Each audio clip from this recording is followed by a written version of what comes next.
Olá, tudo bem com você? Seja muito bem-vindo a mais um capítulo do Mundo Corporativo que hoje fala sobre inovação, geração, futuro. Aliás, estamos hoje no Mundo Corporativo Nova Geração. E para tratar desse assunto, nada como ter uma especialista aqui no nosso estúdio. E eu me refiro a Bea Carvalho, que é palestrante, mas você pode apresentá-la também como futurista. Para entender isso, nada melhor do que conversar com ela própria. Bea Carvalho, desde já, muito obrigado pela sua gentileza de estar conosco aqui no Mundo Corporativo.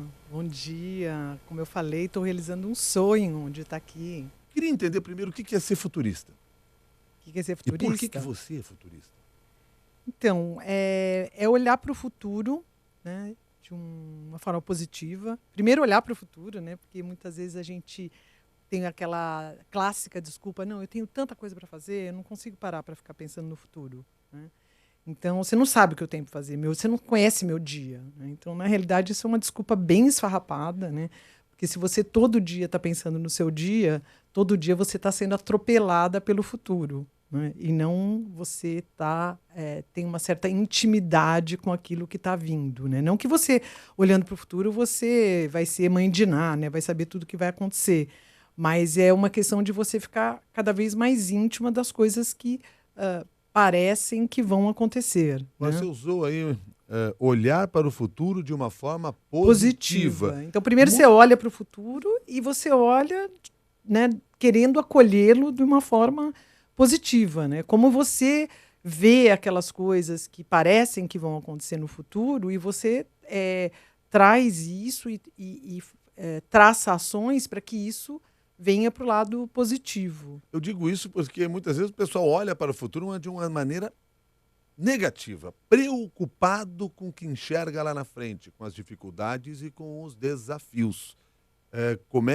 Por que isso acontece? É falta de visão? Então, vou dar um exemplo que eu acho que é um exemplo aí que todo mundo tem debatido, que é o exemplo da inteligência artificial, né?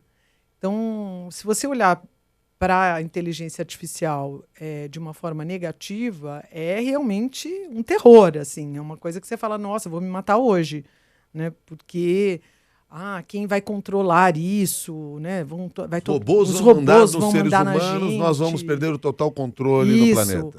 Mas é uma possibilidade, né? Então, se é uma possibilidade, como você pode traçar ações, como você pode se envolver para que a inteligência artificial tenha só os seus lados benéficos ou tenha muito mais lados benéficos. Acho que você não consegue ter, né, nós não somos aqui poliana, achar que vai ser tudo lindo, maravilhoso, cor-de-rosa, mas como você age para que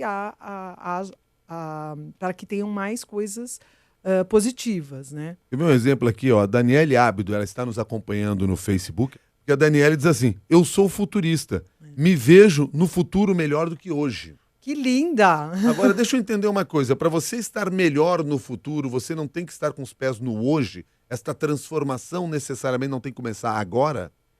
Então, você tem que estar... Melhor você estar com os dois pés hoje do que no ontem, né? Porque daí no ontem fica mais difícil de você olhar no futuro.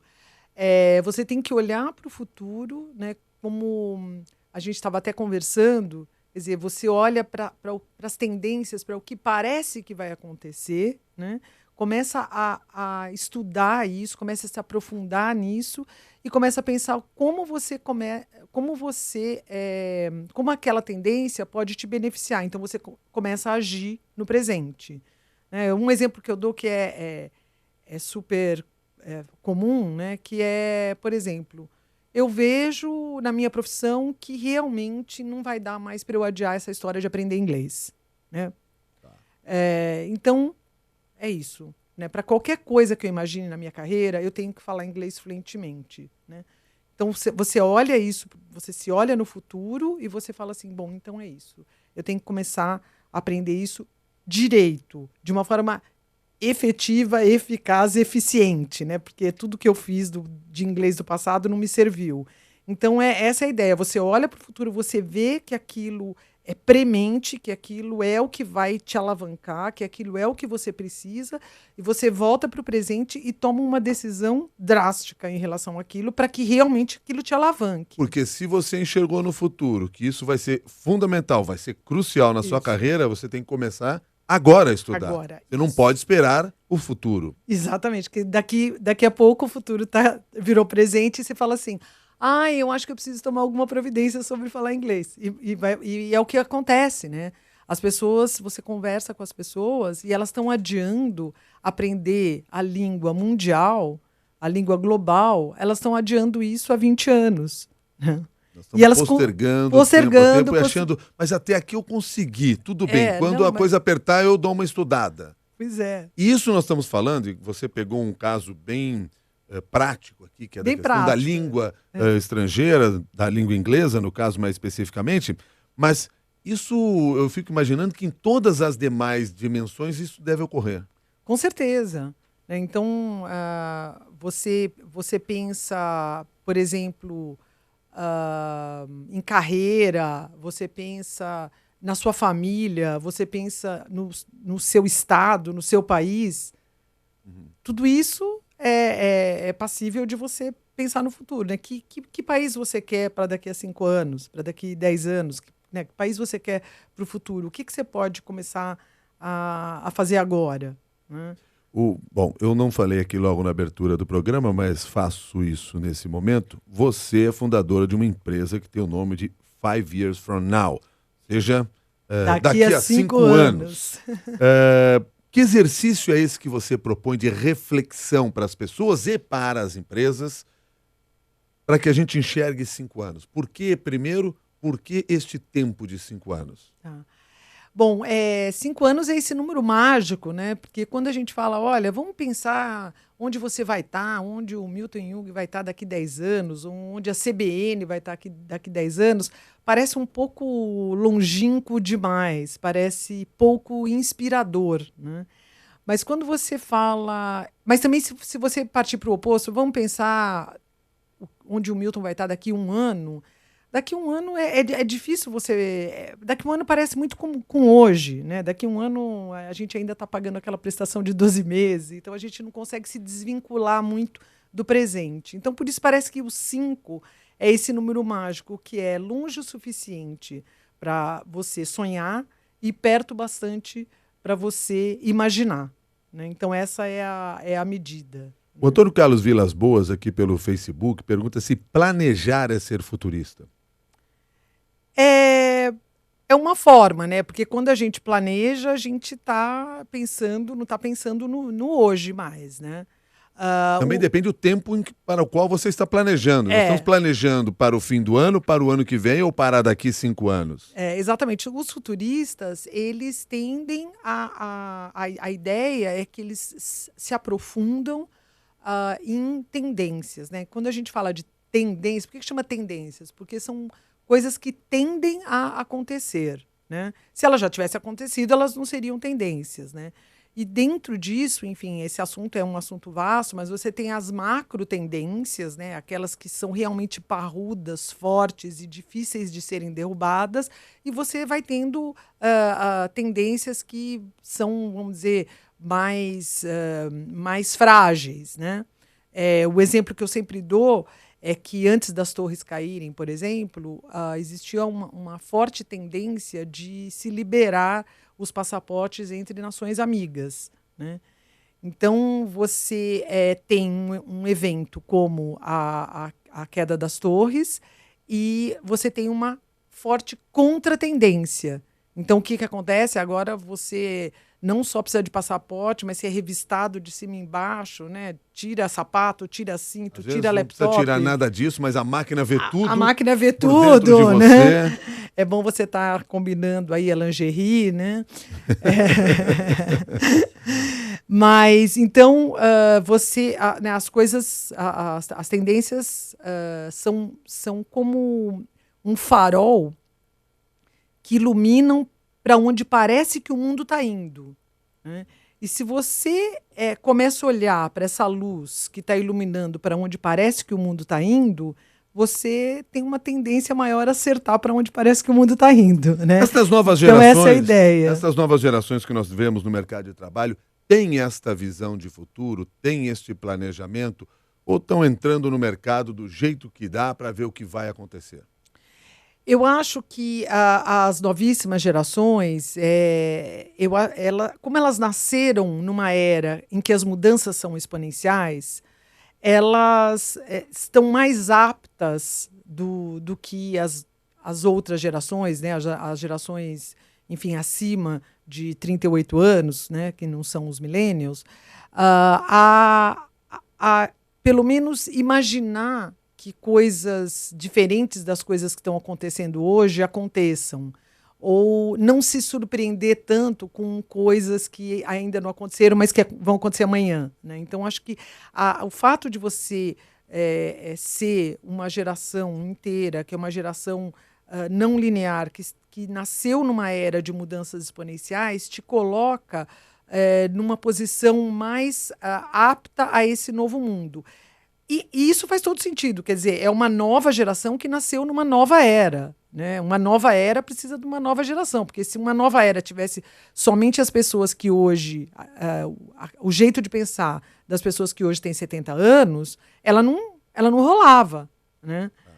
Então, não é que eles sejam futuristas ou que eles estejam o dia inteiro pensando no futuro, é que eles não se espantam com as transformações. Com essas transformações, porque eles nasceram, eles já viram isso, né? Provavelmente se adaptam muito mais facilmente com as transformações, muito mais facilmente do que nós que nascemos num momento em que as coisas eram mais permanentes. Eu tenho um exemplo bom para isso, quando eu estou palestrando, às vezes, quando chega no bate-bola, assim, eu pergunto, o que você acha que vai acontecer nos próximos 5 anos? E muita gente responde assim, nada. Porque o que tinha que acontecer de louco já aconteceu. Ou seja, o que essa pessoa está dizendo? Ela está dizendo, para mim, chega. Sabe? Já aconteceu tudo de louco que podia acontecer na minha existência. Então, acho que daqui para frente é isso. Já aconteceu a internet, já aconteceu o Twitter, já aconteceu o Uber, sabe? Chega para mim. O que tinha que romper foi rompido.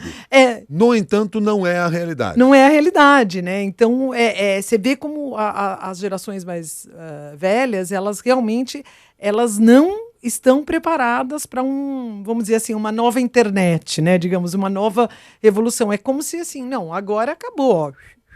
Já tô pronta. Bom, e eu já entendi esse novo mundo, então eu tô bem. Entendeu? E, na verdade, não é isso. O negócio continua, né, saltando. Né? Voltando aí que a gente estava falando da inteligência artificial, só isso vai ser uma pancada no meio da ideia. Era o que eu estava lembrando agora, porque você agora há pouco falou da inteligência artificial. E todas as vezes que a gente vai conversar com os especialistas nesta área, o que eles nos dizem estamos ainda na idade da pedra da inteligência artificial. O desenvolvimento ainda vai ser muito maior. Há discussões, inclusive éticas, em torno da inteligência artificial que devem ser feitas. Muitas. E se há essa necessidade, pense vocês, profissionais que atuam nessa área, o quanto vocês podem ser úteis em refletir sobre essa questão também. É que tem mercado.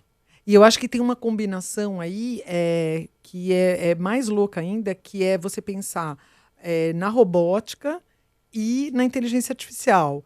E você pensar nessas duas coisas juntas, né? Então, essas duas coisas juntas para o mercado de trabalho é assim, uma coisa extremamente disruptiva aí, né? Para não fugir da palavra que também virou moda. E a gente tende a pensar, principalmente, de novo, as gerações mais velhas, em robô como um humanoide, né? A gente sempre tenta pensar aquela coisa que nos imita, né? A gente nunca pensa no robô como uma coisa, enfim, que não tem nenhuma forma, né? Uma caixa dentro de uma empresa que faça diferentes processos para a construção de uma máquina é um robô. É um robô, mas a gente nunca pensa nisso. A gente não enxerga como tal, né? A gente não enxerga só enxerga como uma caixa preta. Exatamente. Aí aquela caixa preta, além dela fazer aquelas coisas, vamos dizer, que ela faz hoje mecanicamente, ela vai fazer isso com uma inteligência artificial, né? E no futuro ela vai fazer com uma inteligência artificial que eles chamam de inteligência artificial forte, né? Que é quando você passa, né, a inteligência humana. Então, realmente, tem muita coisa para acontecer, né? E, de novo, se você pega uma geração que já nasceu com uma coisa que chama smartphone, quer dizer, um telefone inteligente, para ela, tudo que tem a ver com essa coisa de inteligência é muito mais né, fácil dela entender e muito mais difícil dela rechaçar. Né? Nós estamos falando aqui dessa nova geração, você já deu algumas características. Uma questão que sempre se coloca quando se fala dos jovens que estão no mercado de trabalho é da imaturidade emocional. Isto realmente acontece? É uma característica e pode ser resolvida? Ela realmente acontece porque essa geração é uma geração que ela jogou tudo para frente. Né? Então, não é que ela só tem a imaturidade emocional. Então, por exemplo, você pega jovens, né, de 18, 20 anos, eu sempre falo, dou esse exemplo, as pessoas chegam na minha casa, os homão, assim, chegam e falam assim, tem todinho? Você fala, não tem todinho, né? Tem vodka, né? Tem vinho, mas não tem todinho. Você tem 18 anos, Cacilda. Como assim todinho? Todinho era uma coisa que a gente tomava com, né, 5 anos de idade, né? Então tem a infância, ela é esticada, a adolescência é esticada, né? Então o que acontece? Você vê os casamentos acontecendo, né? Acontecendo muito mais tardiamente, portanto, os filhos mais tardiamente ainda, então você começa a ver os filhos chegando aos 40 anos, e para quem tem filhos, sabe que se você, enfim, casa mais cedo, tem filho mais cedo, existe aí, vamos dizer, uma maturidade forçada, né? Em vários sentidos, né?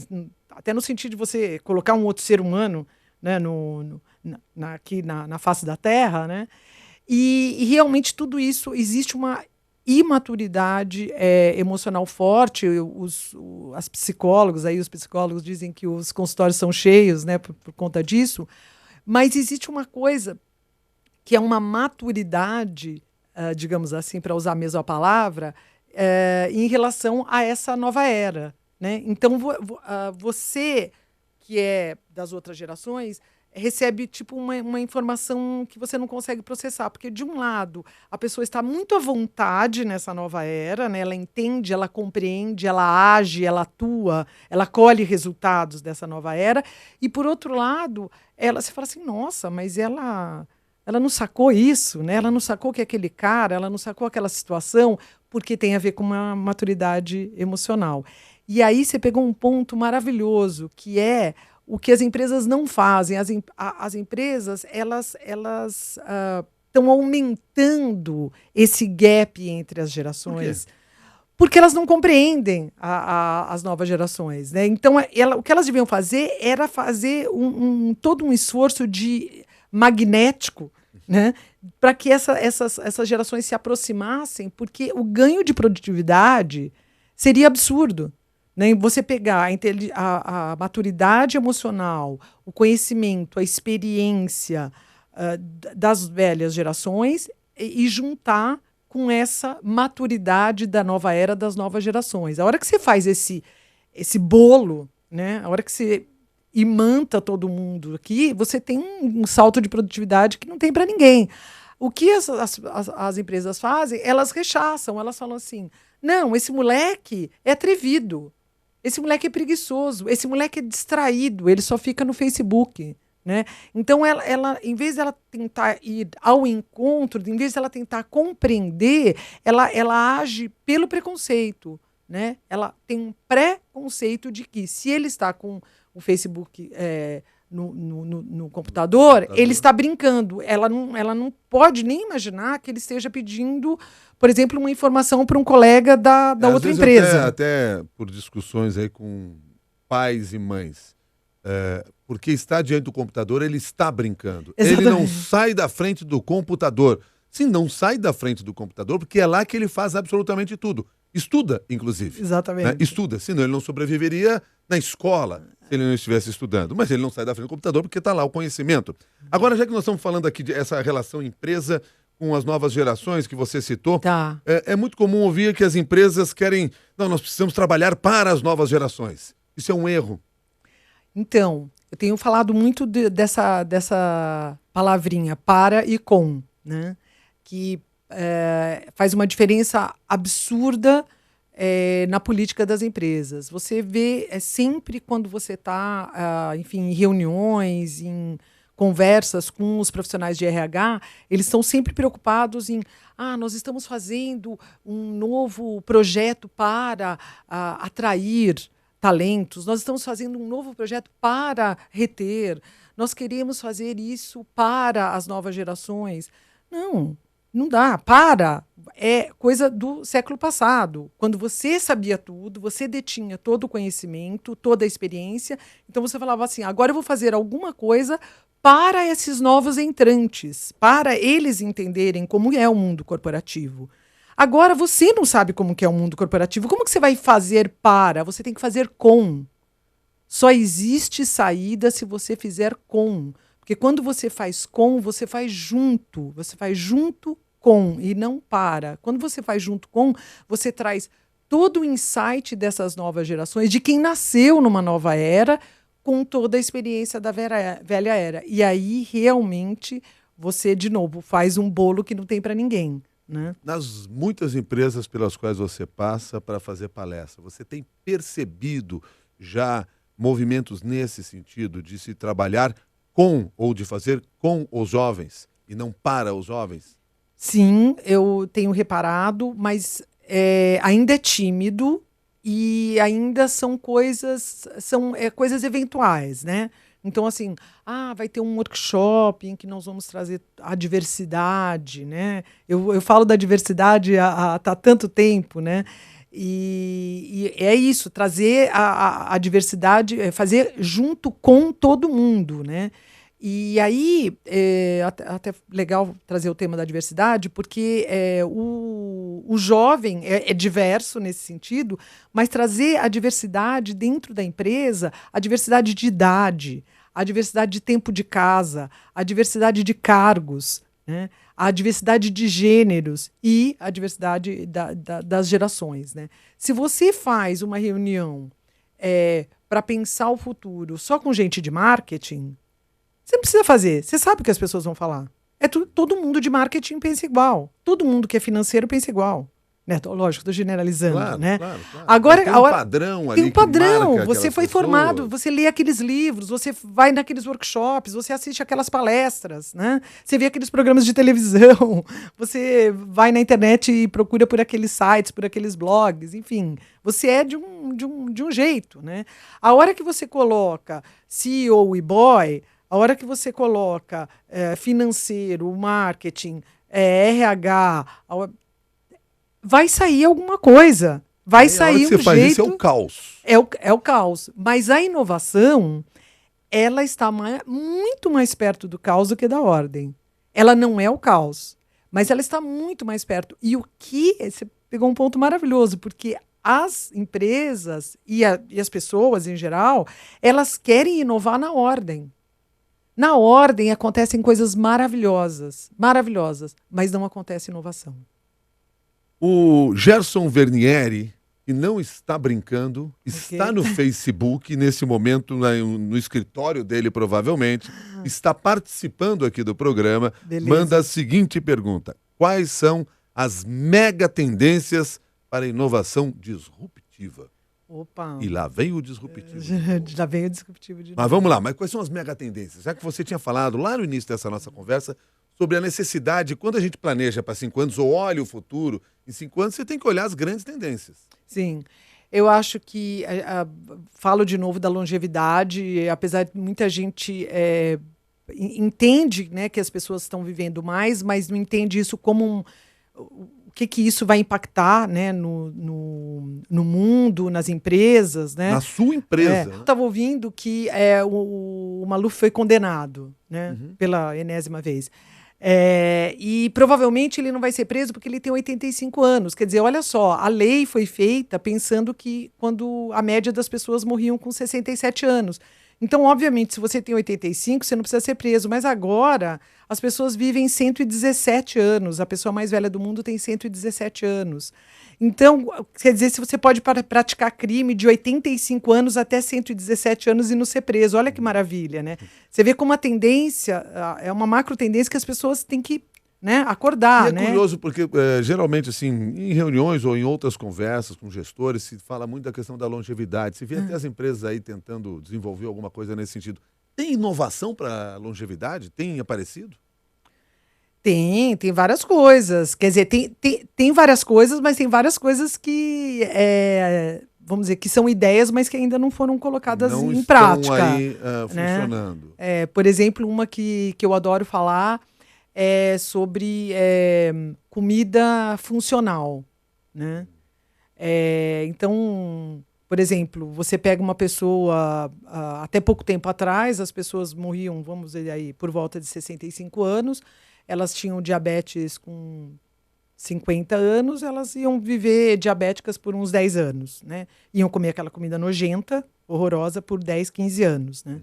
Agora o cara fica diabético com 50 anos e ele vai morrer com 110, quer dizer, ele não pode passar mais tempo da vida dele comendo uma comida nojenta, né? Então, quem que vai fazer uma comida maravilhosa, gourmet, que esteja no supermercado, que seja para o diabético, para quem tem pressão alta, para quem tem todas essas doenças? Quer dizer, é um ramo de inovação ali aberto, ninguém está fazendo, né?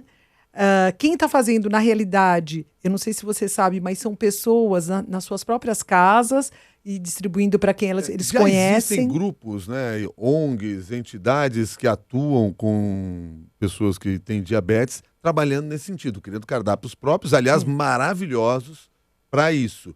Agora, do ponto de vista industrial, ou vamos lá, de grande alcance, quer dizer, é um caminho a ser percorrido. E também não é só diabetes, eu estou falando de todas as doenças que você, todas. né, pode, então por isso E chama aquelas comida que nós funcional. iremos inventar E aquela que ainda, nós iremos inventar, exatamente. A outra, acho que uma grande tendência disruptiva é o blockchain, que é a infraestrutura dessas, das moedas como Bitcoin, que é um negócio complicadésimo, mas é um negócio que a cada dia que passa surgem novas ideias. É a infraestrutura que vai disruptar o mercado financeiro, né? Dizem que dos 15 mercados a serem disruptados, o mercado financeiro é o primeiro, né?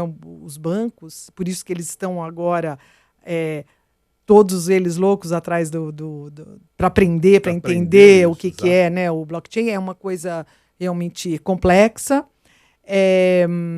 Eu acho que, não sei se a gente chegou a falar hoje, mas as novas famílias e os novos gêneros, eu acho que são coisas assim que estão aqui na porta da gente.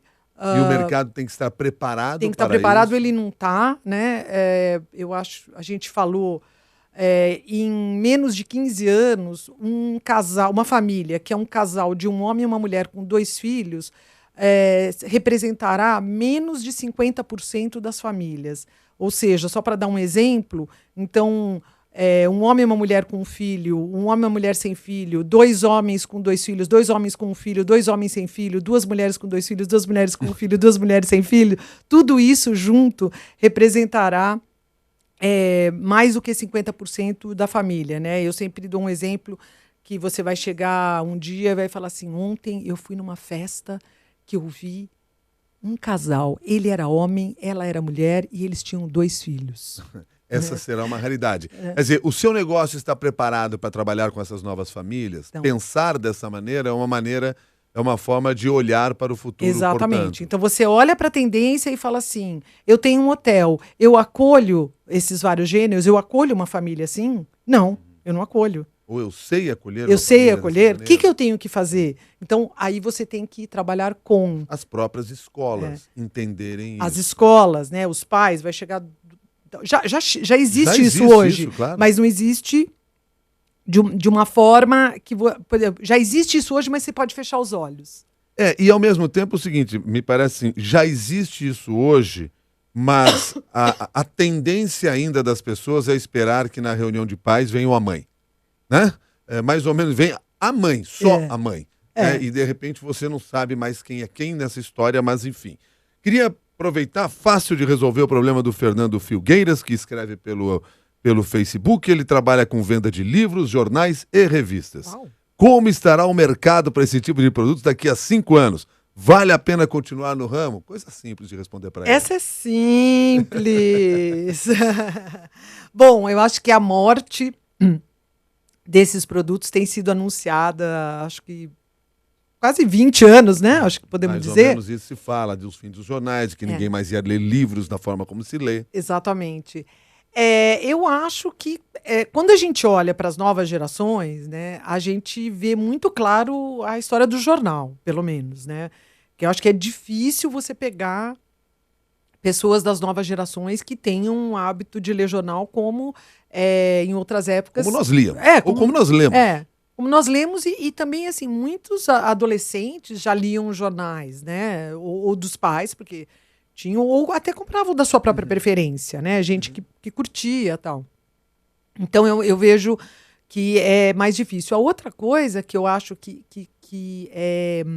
contribui para essa morte desses produtos é o fato de que essas revistas e muitos dos jornais, eles também não contribuem para que a gente os queira, né?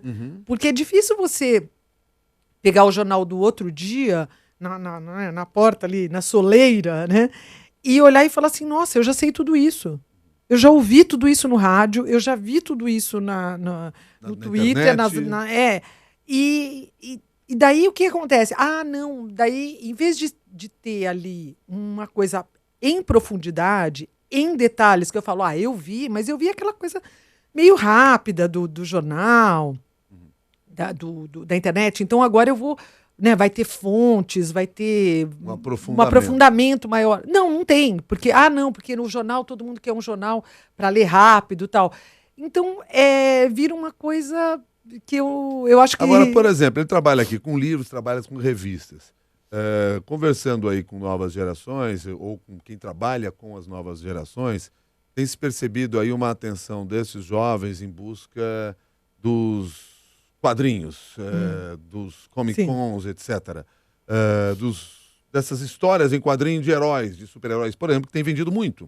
Quer dizer, é um negócio que está por aí. E eles estão consumindo isso, não necessariamente na internet. Naquele papel, naquele formato de revista que a gente tinha. Eu ia falar isso sobre as revistas e sobre livros especializados e, vamos dizer assim, de arte, né? Porque esse tipo de assunto, digamos assim, ele se adequa muito bem à mídia papel, né? Então você vai ver aí um livro do artista Milton Jung, né? É muito mais legal você ter um livro num belíssimo papel, numa capa dura que você possa ali, né, folhear, do que você ver isso, enfim, rapidamente na internet. Então, assim, quando você tem esses produtos que têm esse foco específico, os quadrinhos, arte, arquitetura, fotografia, né, você vê que isso, eu acho que, inclusive, floresce. Né? Não só continua aí, mas... Então, Fernando, é o seguinte, Fernando. Segue em frente, mas fique atento aí para as mudanças dos produtos com os quais você vai trabalhar. É isso. Sim, senhor. Não desista, não venda agora, mas pense bem que tipo de produto você vai continuar vendendo aí nesse seu negócio, que eu não sei exatamente se é uma banca de revista ou se é uma livraria. E nós temos visto, por exemplo, em livrarias, em alguns movimentos já, das pequenas livrarias, das livrarias de nicho, sobrevivendo a esse mercado quando megas livrarias estão diminuindo. Então é curioso isso tudo. Tem que estar atento. Eu acho que sempre é isso, né? Então tem essa tendência, vamos dizer, de morte desses produtos. Quem reage a isso, né? Como pode ganhar um espaço, né? Por exemplo, agora você vê todo esse movimento todo mundo vai para o home office. Agora a Microsoft chamou todo mundo de volta. Pro Office, né? Então, também eu acho que tem um pouco dessa coisa, dessa tentativa e erro, né? Porque essa nova era é isso, ela não está escrito como ela funciona, a gente tem que tentar.